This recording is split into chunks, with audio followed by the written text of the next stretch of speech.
Well, looks like we actually finally found collusion. We've been hearing about collusion now, folks, for, I don't know, about 6 years.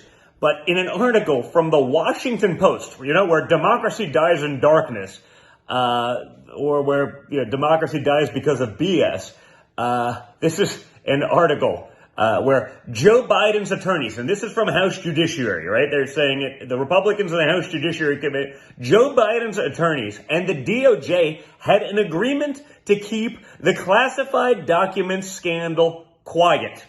I mean, think about that for a second, right? And from the Washington Post, a shared desire to keep quiet.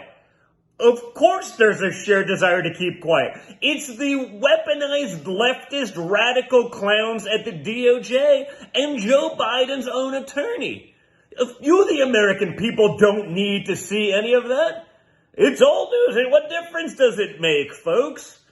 We've seen this 100 times. We've seen the whataboutism. Now that we're on like the 6th batch of classified documents, and of course they then say, well, it's 6 documents. No. There could be thousands of documents in there. In the house that was rented by Hunter Biden with all his ties to our enemies, probably foreign and domestic, that he rented for $50,000 a month, where the house, the largest and most expensive house today, not even over the years, was $4,500 a month. I'm sure that's not the 10% for the big guy, folks.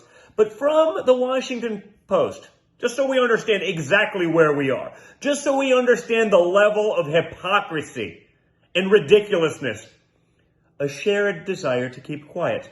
Early on, Biden's attorneys and Justice Department investigators both thought they had a shared understanding about keeping the matter quiet, but they had very different reasons. I mean, seriously?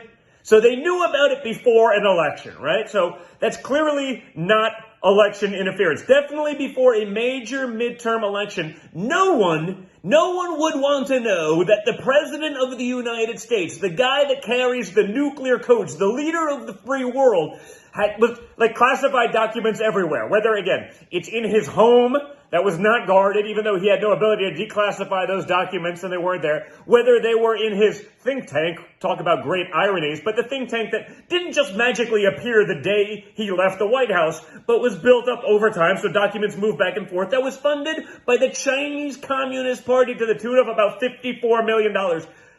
Of course everyone in government wants to keep it quiet. No voter would want to know that this guy's a clown, that our government secrets could be all over the place, that they could be leveraging the fact that they have those secrets and that Joe is irresponsible with them to gain whatever advantage over the United States. Of course they had a desire to keep it quiet.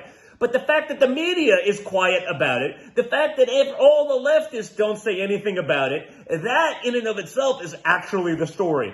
And it's only going to get worse from there, folks. This insanity is never going to end.